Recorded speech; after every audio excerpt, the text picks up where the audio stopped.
No, I'm not going to, because it's so terrific. We've got two congressmen here today. I'm not going to spend a lot of time on introductions. Let me just say one word, which is, well, one paragraph. Obviously, we all are, there's a mood in the United States, which I sometimes share, that we get very frustrated with our government. We get very frustrated, especially with our Congress. And I often share that frustration as we watch what's going on.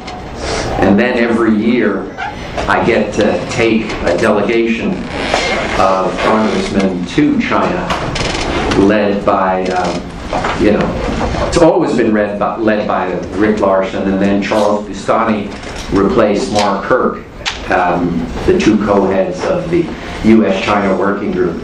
And as I spend these 8 days with these two congressmen and several others, it really reinstills my faith in government and the people who serve in government and the people who serve in Congress. That their commitment to what's right for this, not only their constituents, but right for this country, is really, for me, it's heartwarming. It really just makes me believe again that the system will work, when sometimes all indications suggest that the system is not working. But really, we recently had a trip. It was spectacular. The U.S. China Working Group plays a unique role, I think, in the Congress, led by Congressman Boustany and Congressman Larsen. You've got their bios, so I'm not going to spend a lot of time going over that. Obviously, Congressman Boustany is from Louisiana and Congressman Larsen from Washington, so we are at both ends of the United States, and today we're in New York, which is another end of the United States. But they're going to speak briefly, because they want to hear your questions, and I have a few questions that I would like to ask. So, since the Republicans are in the majority, I will start with Congressman Boustany, then turn it over to Congressman Larsen, then I'll ask a few questions, and then you should be prepared with your questions. But really, it's a pleasure to have, I think it's fair to say, two great Americans with us today. But, Charles. Thank you, Steve, and thanks for the kind comments. And I know if Rick Larsen and I were in charge with solving the country's problems, we could resolve a lot of these things, because we have a great working relationship. And I know it's frustrating for Rick, it's frustrating for me sometimes with some of the political games that get played in Washington. But we'll leave that aside for tonight and talk about something that we're all here to talk about, that we have an intense interest in, and that is the U.S. China relationship. And a few words first about the U.S. China Working Group, because I'm not sure to what extent everybody's familiar with it, but it was formed in 2005 by Congressman Larsen and Congressman Mark Kirk, a Republican and Democrat. I was one of the inaugural members based on my interest and my friendship with Mark Kirk. And the whole point of the formation of this group was we were very concerned about the situation that came up back in 2005 with the Chinese oil company and the issue with acquisition of Unocal, and how the politics of this played out, and the intense xenophobia that ensued as a result of this, which ultimately derailed that deal. And there were those who raised it as a national security concern when there really were no major issues there in that regard. And so we felt that Congress needed a group of members, a bipartisan group, that would come together and make it a point to study the U.S.-China relationship in detail and really learn, really build the relationships across the board, whether it's with Chinese officials, our executive branch officials, the greater community at large that has an interest in the U.S.-China relationship, whether it's business or academia and so forth. And we've been immensely successful with the group, and it's continued to work in a very strong bipartisan way. And so it's we're going to continue to do this, and I think we're making some gains in helping to educate our fellow members of Congress about the complexity of many of these issues. Clearly, the relationship between our two countries, China and the United States, is extremely important. It's probably the most important bilateral relationship for many, many reasons, which I won't have to get into because you know all about it as well. But I have a parochial interest beyond my political interest in developing this relationship for the good of our country, the geopolitical issues. But it's more, my parochial interest goes back to my home state of Louisiana on the Gulf Coast. And Louisiana, it's a small state, and yet it's very, very prominent in the world of international trade. And in fact, we rank 4th in exports among the 50 states. And I guess Washington State is 1st or 2nd now? We're 3rd, we're number 1 per capita. Okay. And likewise with China. China's our number 1 export destination. It supplanted Mexico a few years ago. And we've seen for the last 2 years 50 to 55% growth in exports from Louisiana to China. And so there's a strong economic parochial interest that I have as I look out for the development in my state. And it fits into the broader issues of the United States having to expand these export opportunities in order to fix our economy. Clearly, there are a lot of issues that we have to deal with, and I'm going to be brief because we can get into more of this as we get into Q&A. But number 1 is going to be the currency issue. We've seen a bunch of fights over this in the past, and there's been a move in the Senate to potentially attach some currency legislation to a trade bill coming across. That has not happened, but I expect that there will be a vote on a bill in the Senate. In the House, I serve on the House Ways and Means Committee, and we're going to have some hearings on the China issue, China economic issues. Currency is a big, important, and it's a bipartisan concern that many have. My position, and I think it's shared by Congressman Larsen, is that it's not the only issue.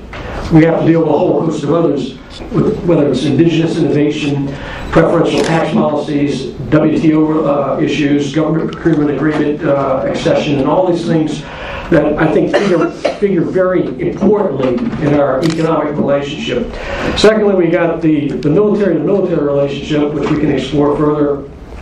We all know about the rocky path this has been on. We made significant progress, and we can talk a little bit about our trip and some of the things that happened that helped move that forward.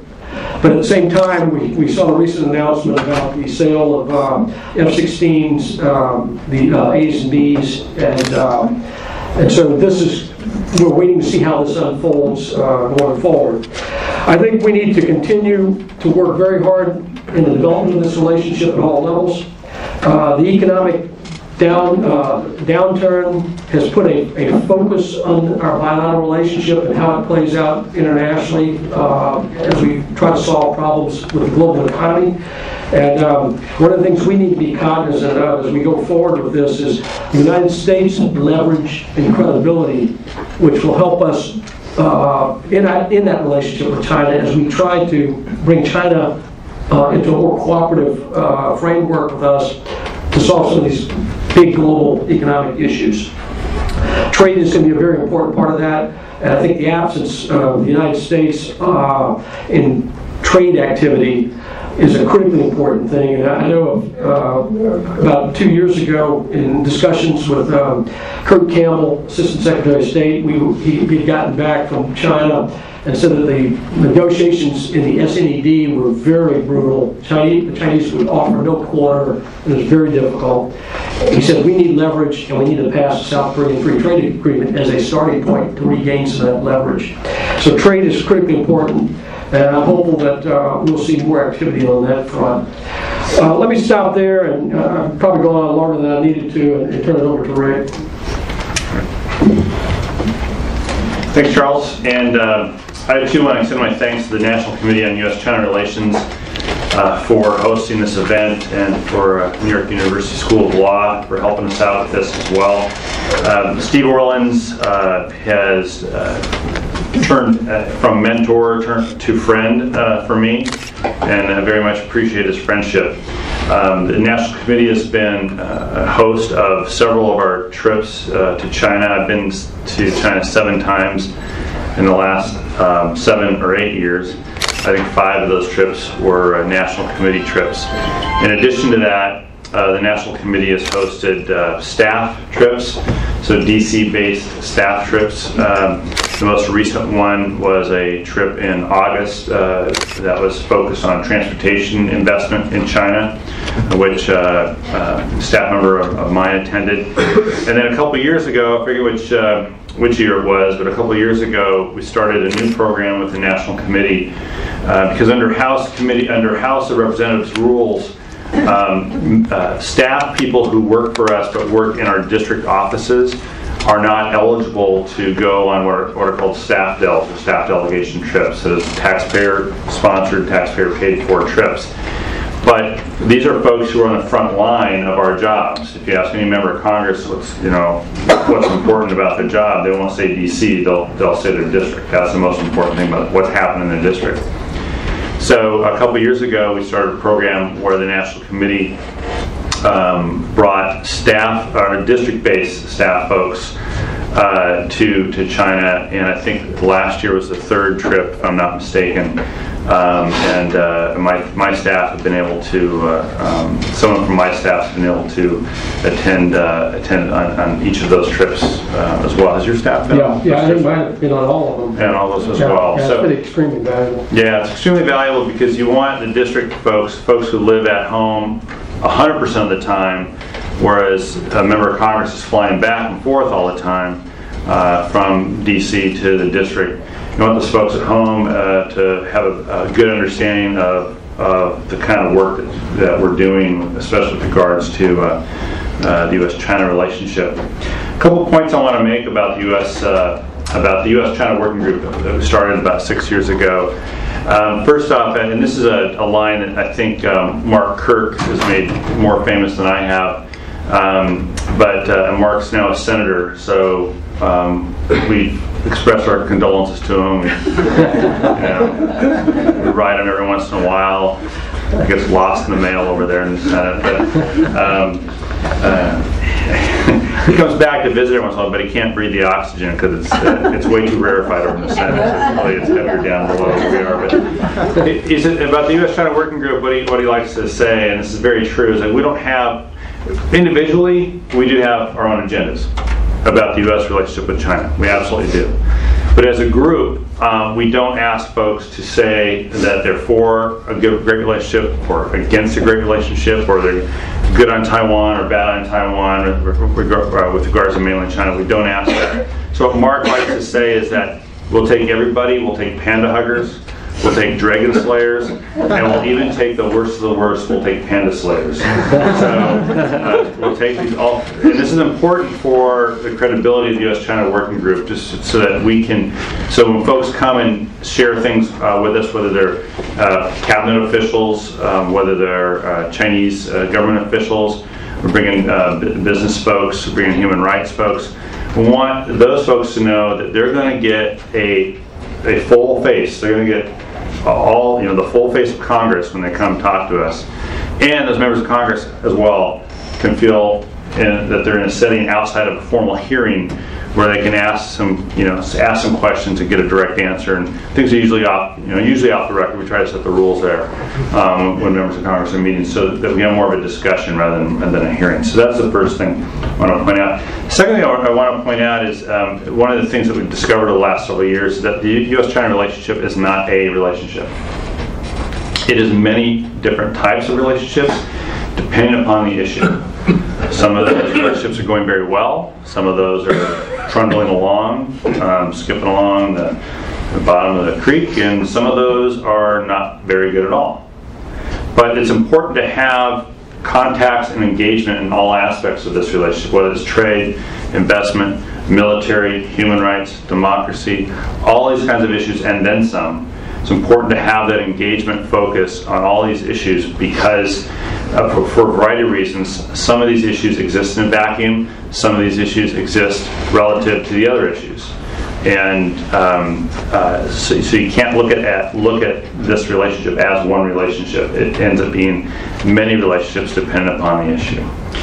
A third point I want to make is that the U.S.-China relationship, although for us as being members of Congress, and the view from Congress is always sort of from a national perspective, there's a lot going on what folks call a subnational perspective, and there's a lot that we can do and ought to be doing in Congress to encourage that. What subnational mean?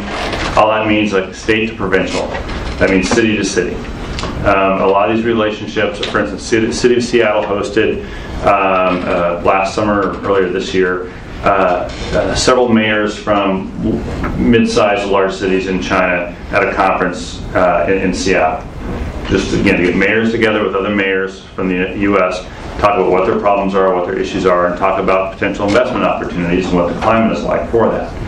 It's those kinds of relationships. We had there was folks, not to plug any one company here, but Cisco has a program that brought in local selected officials from China, and I met with them, and talking with them is a lot different than talking with folks who are currently on the state council or will be state councilors in China. They're much more free-form. They're much more willing to, they'll go off the quote party line and tell you what they think sometimes, even in public. And you have to have that kind of relationship building to take place, and a lot of it takes place at the local and provincial level, and of course it does take place at the national level. So that's an important thing. The fourth and final thing I'll just note, and I think again, you want views from Congress. This is, I think, something that from a congressional perspective, I think is a bit detrimental to Congress. This is sort of it's all about me syndrome. That is, when members of Congress look at China, we tend to look at it strictly from what does this mean for the United States? That it's always bilateral. When in fact, it might be much more valuable for members of Congress to look at what China is doing relative not just to the United States, but what else is going on in the Asia-Pacific region. To take create a broader context to analyze the actions of this country that has 1.3 billion people, who frankly cause more concern for President Hu than 307 million people in the United States cause concern for President Hu. And so when we tend to look at it from just what's it mean for the United States, as opposed to how do we fit into this context of the Asia-Pacific region, I believe that we tend to lose some opportunities to continue to inject ourselves, as well as continue to be part of the great conversation going on in the Asia-Pacific.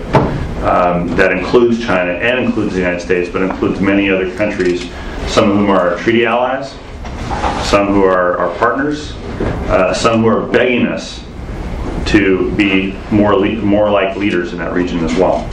So those are some of the observations that after 7 or 8 years of doing this, I've come to. And frankly, in the next 7 or 8 years, I may have a totally different talk to give you, because things are that dynamic. So with that, thank you all very much for coming, and we'll look forward to your questions. That's a great note to start the questioning on, which is, Charles said the working group was formed as a result of kind of the congressional.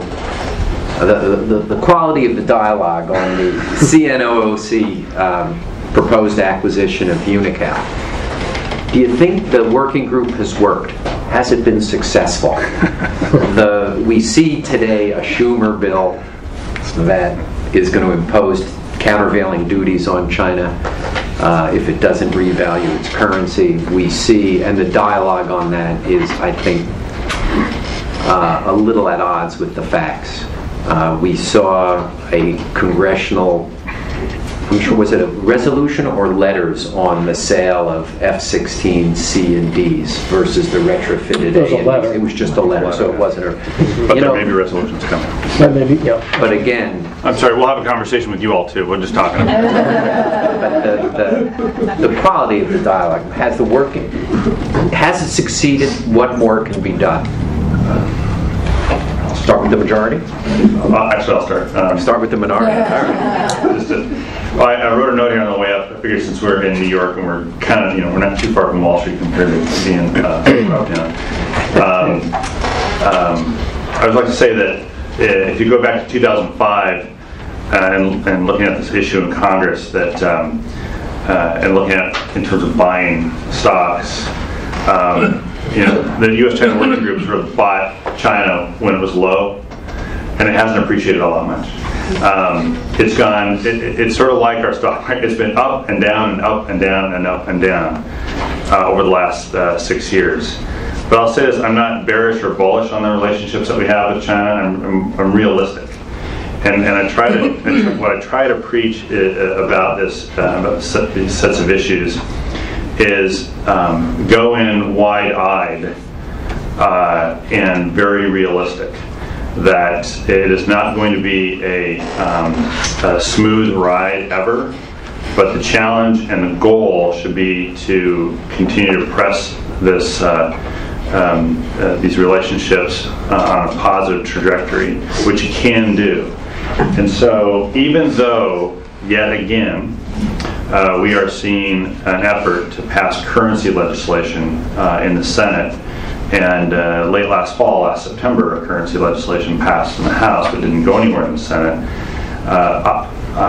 I think that we need to, as Charles had mentioned, we need to press on the broad range of economic issues, because many of these issues are much more important to the United States gaining access to an important market, if you're just looking at it from an economic perspective. Much more important than just currency. If you look at the Taiwan issue, which you're likely to see a resolution perhaps later this fall in the House of Representatives, trying to urge the administration to actually sell, I won't go into the details unless folks want the details, sell F-16Cs and Ds as opposed to just provide upgrades to the F-16 As and Bs, trying to force the administration's hand on this and sort of escalating this Taiwan arms sales issue beyond where it is now. We're always going to have those sets of issues. They're always going to be there. It's not ever going to be a perfect relationship, and I don't think it ought to be, because I don't think it'll get there. I think we'll just have to continue to work these issues, but always looking for the leverage to make to better the relationships that we have. Steve, just to add to your my answer to your question about measuring success and what we've tried to do, clearly we've done a pretty good job of building a lot of relationships. We've met with high-level Chinese officials and imparted to them that Congress is very important, and that when high-level officials come to Washington, it's not sufficient just to go to the State Department and to meet with the executive branch, because much of what happens with U.S. law and U.S. policy comes out of Congress, and that it's very important for these high-ranking officials to understand that dynamic, and that if they want to make their views known, they need to not just talk to maybe one or two members of Congress, but they need to build relationships with many members of Congress to understand that whole side of it. So we've been successful in that regard. We've also, I think, been successful in making it known to administrations, both Republican and Democratic administrations, that there is a thoughtful group on the Hill, members of Congress, who are trying to work in a cooperative way with the administration to advance U.S. policy.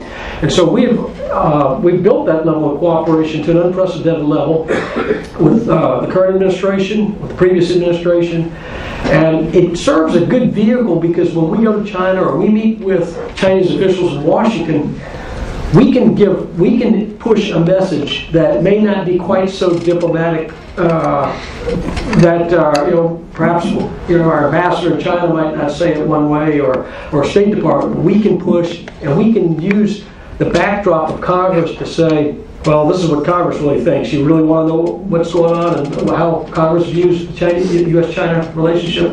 This is why you guys need to get your act together. So it serves a useful diplomatic purpose as part of our effort in building the overall relationship. I think the last thing I would say, Rick, and that is where we've fallen short is we have more work to do in building more dialogue, more informed dialogue in the halls of Congress. We've made some gains, but we have a lot more work to do there.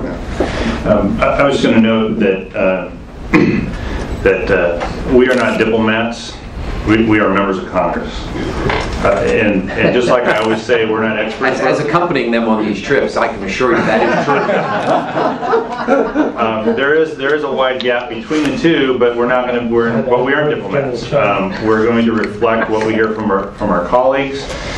Even if I disagree with my colleagues on some issues, I will try to reflect what I know they are thinking. I know what they're saying, and try to give an accurate assessment of why that is.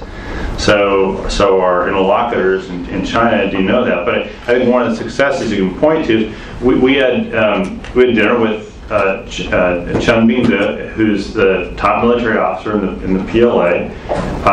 It's highly unusual for members of Congress to be having dinner with this gentleman.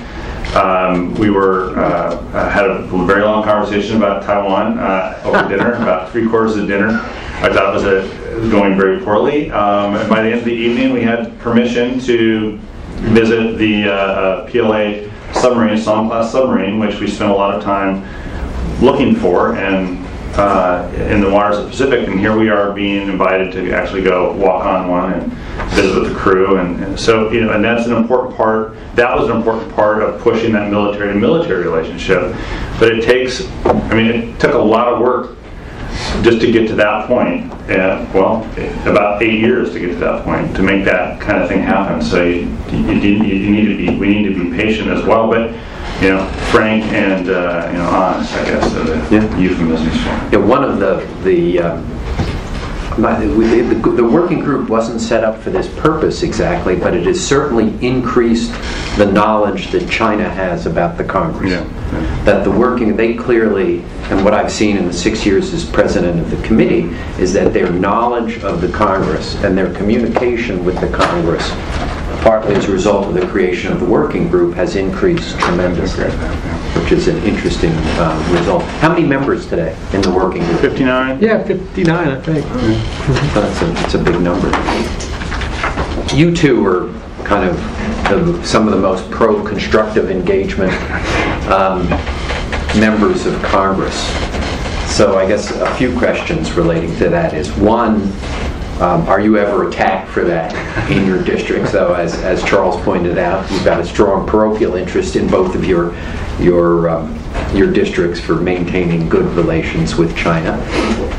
Second, do you think, and this is more for Charles, especially what we're hearing out of the Republican primary today, is China going to be or relations with China going to be a major issue in the 2012 campaign, both for president, for the 1/3 of the folks who are running for the Senate and the House?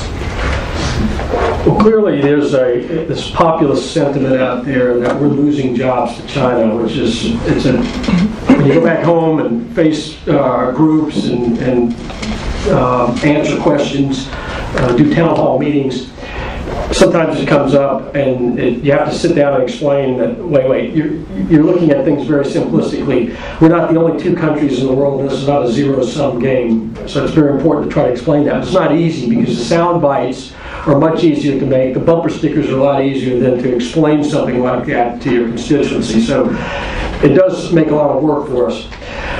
Most recently, Rick went through you had to deal with it in your last election. I did, yeah. I may have to deal with it in my upcoming election to some degree. Most recently, one of the front runners for the Republican nomination for president, Mr. Romney, has made some statements about the China currency issue. And we were talking amongst ourselves on the House Ways and Means Committee, which deals with these economic issues, saying, God, this is going to create difficulty for us because we may be getting a bill from the Senate. It would come to our committee. We would have to deal with it, perhaps even have a vote on the bill, amendments and so forth. And so the chairman of the committee, Chairman Dave Camp from Michigan, said that we need to get ahead of this, and we're going to have some hearings on the U.S.-China economic relationship this fall. So probably sometime in the next several weeks, we'll see a few hearings coming together where we're going to focus on the big picture.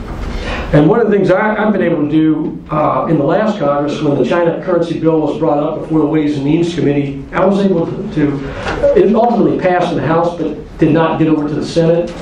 But I was able to at least convince our chairman, our subcommittee chairman on the Trade Subcommittee, that these issues are much broader. We have to look at all the things I mentioned earlier: the indigenous innovation, preferential tax treatment, intellectual property issues, the lack of accession to a government procurement agreement. These economic issues are also extremely important, and then they outrank the currency issue. And so I think building the knowledge base that we've been able to build on the U.S. China Working Group and taking that to our committees where the actual work gets done is paying some dividends. And we'll have to see how this plays out, but I am concerned about our Republican nominees and the way they're portraying this, and it's something we'll probably have to address with them at some point. I want to address what Republican nominees are saying. Not publicly, anyway.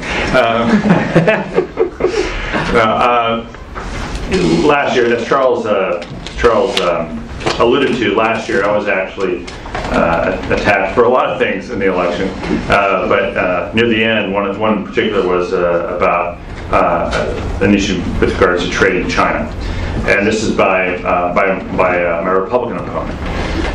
But I can also tell you that from a populist perspective in Congress, the Democrats generally have the monopoly on populist attacks on China, and Republicans generally have the national security attacks, metaphorical for those on record, national security attacks on China. But because of the economy and so on, I can certainly see where this issue is going to be a populist, regardless of your party, set of issues that are brought up. So I was attacked for being pro-China, which is it's a shorthand attack for something even worse in my view. But some members will jokingly, some of my good colleagues, really good friends, will jokingly say I'm the pro-China guy. I said, look, I am pro-United States. I think we may differ on how we are going to approach this country in the future. But that's all it is. And as wrong as you might think I am, I think you are equally wrong. And so let's have a debate and let's have an argument about that, and what's in our best interest as a country and best approach in our best interest in this country. And it's kind of tough to do that in a 30-second soundbite during the campaign, obviously, but that's where this debate needs to go.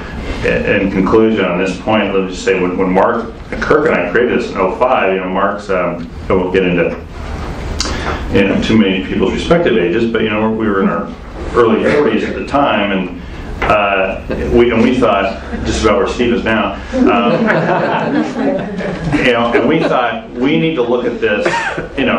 This is a turn of the next century project we're working on. This is not something that we're going to convince people overnight that it's going to be great.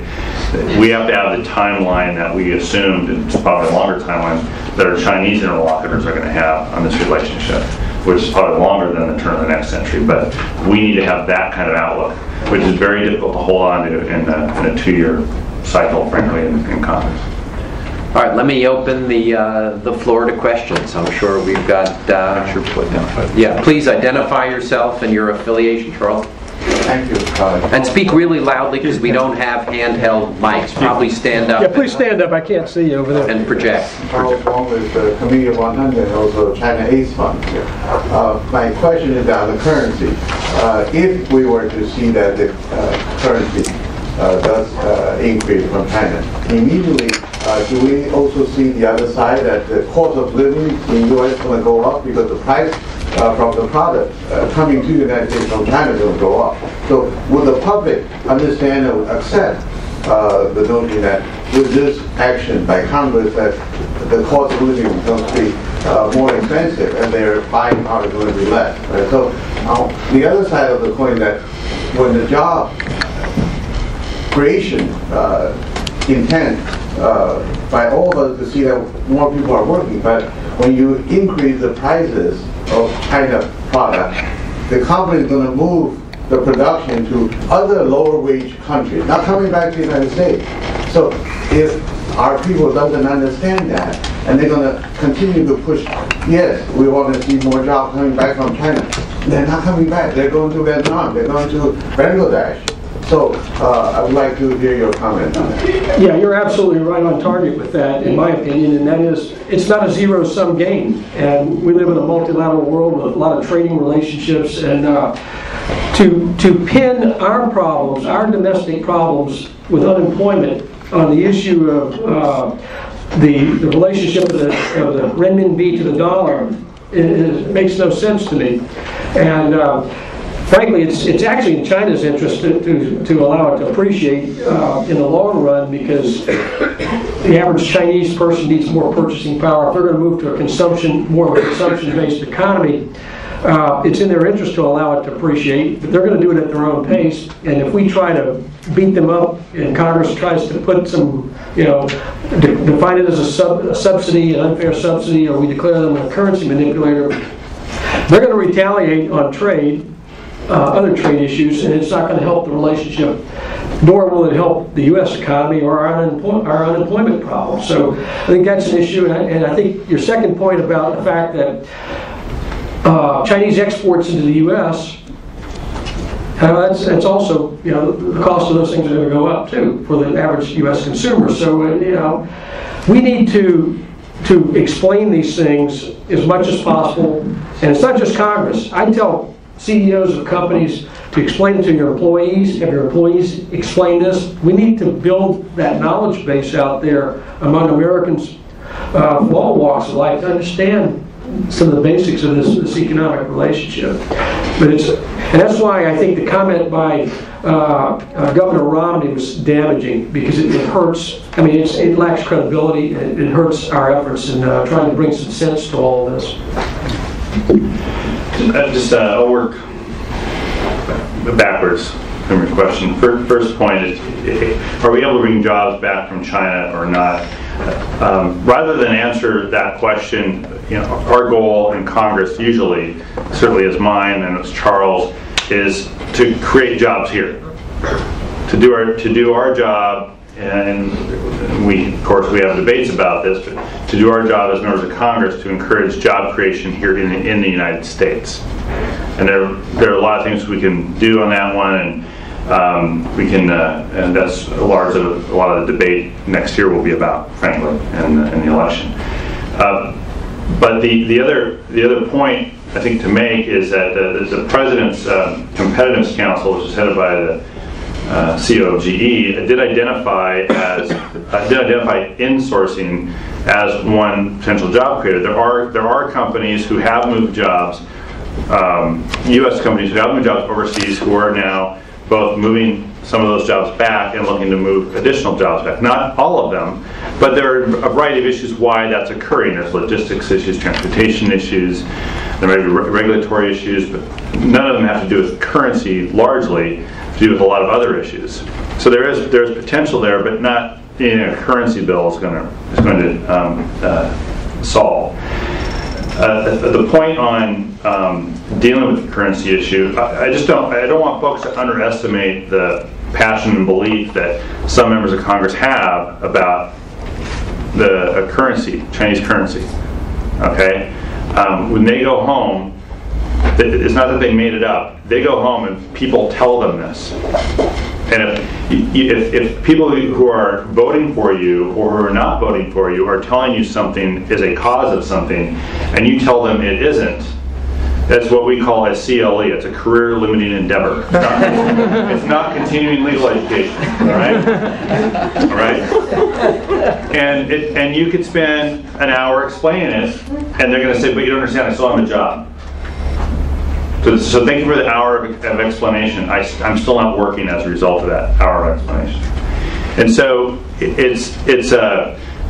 ends up being a longer discussion with folks to try to get them to turn around this currency issue in some areas of the country. That's the truth of it. The political truth of it. The economic truth of it, and Charles alluded to this, the economic truth of it is that addressing currency is a multilateral issue. It is not a bilateral issue. It's multilateral and has impacts on what is happening in Bangladesh, Thailand, Vietnam, and go down the list. And the United States is trying to do, I believe, is trying to do its part to create that multilateral coalition to communicate to China what a fixed currency or even a market basket currency as they have means for the broader economy and what it means for China. Right? Zhou Chuan said yesterday, the day before, inflation is number one right now in China. Inflation is number one. Well, if inflation is number one, they better get a handle on what they're doing with their currency. Dino in the back, speaking of currency. I want to beat this to the ground. We got to speak real loud. Introduce yourself, Dino. Excuse me, sorry. I came out with the cold. That's why I'm all the way in the back. So I'm spreading anything. It is about the currency issue. I spent a week in China, so this was very topical there in the discussions. We have the U.S. economy that's slowing really rapidly, and we have a European economy that's also slowing pretty rapidly, and it's probably half the country could be in recession by next year. So you're going to have a situation where export growth in China is going to start to come down really, really rapidly. The last time that happened, remember, they stopped letting the currency, the appreciation that was going on, stop, and they went flat. And they also had the big stimulus bill. Now, the big stimulus bill in China, that's probably not going to work this time. But you could see a scenario where they repeat what they did on the currency. At a time when, that's an easy lever for the outgoing leadership to pull. But the problem, of course, is that it happens right in the middle of our campaign. So this is more of a political issue, political question for you. That is, how will Congress react if that scenario comes to the fore? Will you be able to, will the Schumer bill, be able to be held back if that scenario comes to pass? I'll give you my view. I'm less concerned about the outgoing leadership in China and more concerned about the incoming leadership in China about what they might do. Appreciate your comments on that too. Yeah, because not that President Hu Jintao is like I'm leaving, so here's the keys. He's not going to say that. That's not the tradition in China. But the incoming president and presumed premier. I don't know, perhaps Wang Qishan will be the premier, who knows, but the incoming leadership is kind of untested. We're trying to figure out who these folks are and what they might do in the circumstance. I will say this, however, that at least what I've read in the last couple of days tells me that today, it seems to be unlikely that they would freeze their appreciation. I take the point. I'm really looking 6 months from now because that's when. No. I understand that. The West is going to take their action. I understand your point. What I'm saying is 6 months from now, they're unlikely to do that. They're unlikely to do that as well. That is not their plan. I'll let you know. A year from now, I'll let you know the president's going to be here. I know what it's going to be, but so is Charles. Different answers. But it's tough to make that prediction. But from what I've read the last couple of days, what I'm saying is that there does not seem to be an inclination for the Chinese to freeze their market basket appreciation model like they did, 08, 09 timeframe. Well, what's interesting to me is that I met with a currency trader at one of our large banks here today. He showed me a graph and showed where the currency appreciation occurred and when it dropped, and it basically correlates to political events here. Things such as the Vice President's visit or some other political event here. I think they have it in their own mind what they want to do, the rate of currency appreciation with an eye toward their domestic market, and nothing we do over here is going to take them off of that plan. But so trying to browbeat them into doing something is going to be counterproductive, and I think ultimately we're best suited to handle this through the G20 and trying to build a coalition of partners there. Just recently the Brazilian finance minister was actually berating the United States because of the Operation Twist program, buying with the bond sales.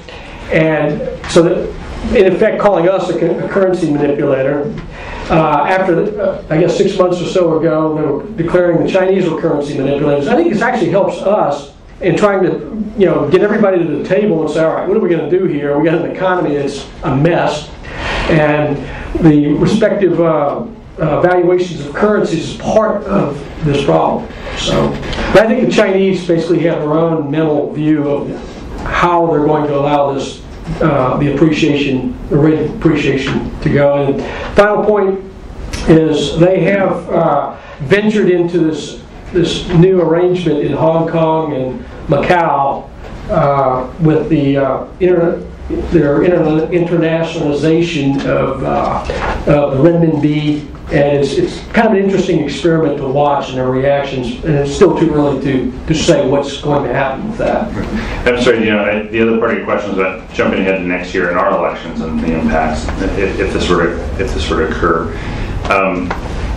If we pass something in the House, which I voted against last fall on currency, and when the Senate didn't go anywhere, thinking folks would need to consider sort of, who's in charge. I mean, is it likely the Republican majority in the House would bring up a currency bill or not, next year? I don't know that it is to their advantage to do that, but it might be. I think that last year the Democrats brought it up because it was largely seen as there's a political advantage to doing it, as opposed to it's going anywhere. That's heresy in my party to say that, but that's my analysis of it. So I don't see it happening in the House, maybe in the Senate, but I know I'm in his territory. But every time I hear Senator Schumer talk about the currency bill, I just roll my eyes. It's not. I just don't think it's going anywhere. My sense is that we would block it in the House Ways and Means Committee, which is a committee that would be referred to. And interestingly, I do remember the current Speaker of the House, John Boehner, when we were in the minority, voted against the currency bill. So I think he understands the implications of doing a bill like that. So that at least from a political standpoint, makes me think that we would not see this coming to the floor in the House. But stranger things have happened in the political season. There's plenty else to debate. Right here, my political fire. Lucia Green-Weiskel. I'm from the Innovation Center for Energy and Transportation. We're a policy center. We work on climate change in Beijing. And I have two questions. I'll say them very quickly, if I may. The first one is moving away from currency towards renewable energy. I know that the issue of Chinese subsidies of renewable energy has been a big issue in the House, specifically with the U.S. Trade Representative investigation in the spring into the wind turbine subsidies in China. And then I think it's kind of risen its head again with the bankruptcy of Solyndra, the solar company that received subsidies here in the U.S. and then just went out of business. So given the fact that we can't really change what China does, and I know that in some ways we try to through the WTO and so on, what can we do in the United States, assuming that we want to win the clean energy race, to do that and to make sure that China doesn't win? And then number two, very quickly. I have to, only one question per customer. Because we got a lot of hands here. Okay. We won't be able to get to That's all. a good question. But that's a good question. What can the United States do to win the renewable energy fight? Go ahead. I'm an oil and gas guy, but we need to, we need tax reform. We need fundamental tax reform, number one. And I think in the House we're intent on doing that, and we're working on it. We started in January, and we think it's going to be a very important part of our competitiveness agenda. Secondly, science, math and science education in this country is critically important, and we're falling behind there. And thirdly, I think if we clean up our act on getting rid of a lot of loopholes in the tax code, subsidies in particular across the board, then we can go to the WTO and challenge and issue challenges, and we'll be much more credible in those challenges than we would be with the current state of affairs. I think that the STEM is something we need to be doing. That is science, technology, energy, engineering, mathematics. The investment in that, because we want to be in a position where we're continually investing in the next generation innovators and entrepreneurs that are taking some of these what look like crazy ideas on energy and turning them into real ideas on renewable energy. And you never know what is going to come out the other end when you invest in something like that. But that's the best investment you make is in that education system. The second thing to point out is that, and it gets to this investment side again, is the R&D, the basic research in our university systems is important. And again, you don't know what comes out the other end, but you have to make that kind of investment. The third thing I'd point out is specific to renewable energy itself. So the other two are sort of broader. What can you do about the context? What can you do about the environment, research and innovation? But on renewable energy, I think that we are falling behind, much less China, but Denmark, a wonderful country. But when it comes to renewable energy, we're falling behind Denmark and Germany and many other countries, including China. The thing that China does really well, whether we agree with it or not, is heavily subsidize industries that they want to win. Hand over fist, they're beating everybody on that point. And we shouldn't try to pretend that they aren't, and we shouldn't try to say, well, we can do it a different way and win a different way. We're either going to make a commitment to renewable energy in the United States or we're not. We're going to give it up to other countries, including China, but not just China, or we're going to be active about it.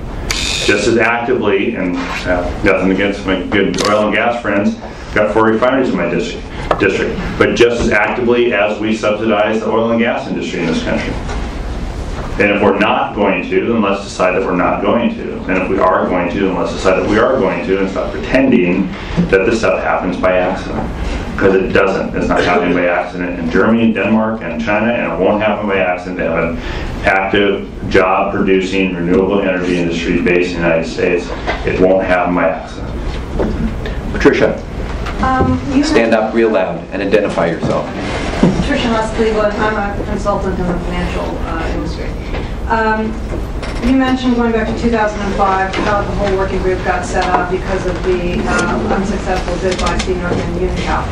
What do you think has changed in that sense in terms of today? The Chinese are obviously going global in a very big way.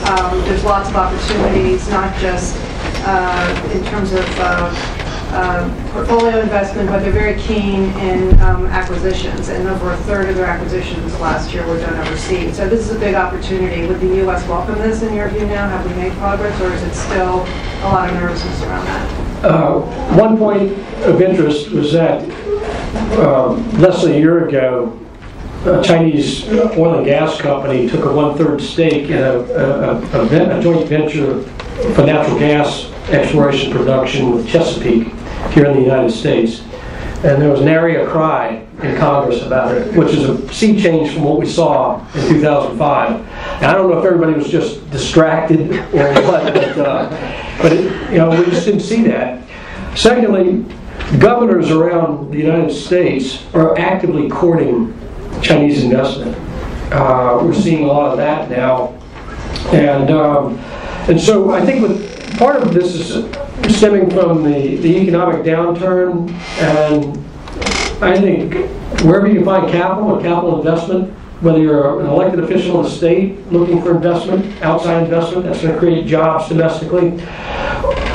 This is kind of changed that whole environment, in my view. At least that's my initial impression as of now.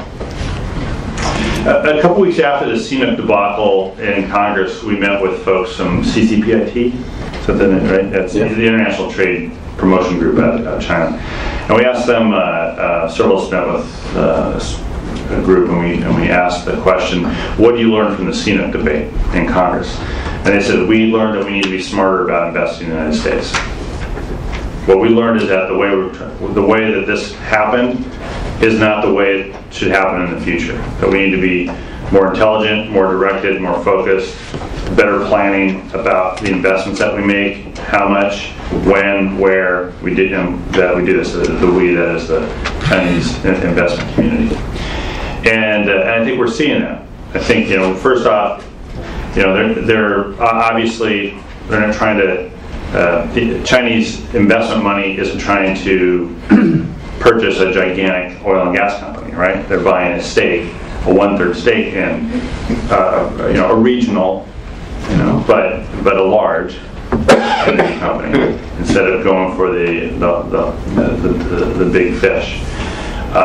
So I think that's one thing that's happened. Also, I think we can get into the subnational argument. There are a lot of governors and mayors, both in China and the United States, who are trying to develop relationships beyond the classic sister city relationship, but actually developing relationships and then trying to connect the companies in their areas that are most important for that cross investment to occur. There's a company in a small software company in Bellevue, Washington State, that had about 50 people. Now they, a couple years ago, were purchased by a Chinese company, and now they have 250 people in Bellevue because of the investment money that company brought in. As a for instance, they didn't steal the technology, they didn't take the people to China and make them work there. Nothing like that happened. They said, you have something that this company needs, and so we want to acquire you and make you the division for the thing that you guys are doing for the bigger company. And I'll conclude on this point. Again, this is a heretical comment. The country may be red, the money's green. David. Dave Danoon from here at NYU. My question relates to foreign policy and national security, and in particular the Spratly Islands in the South China Sea.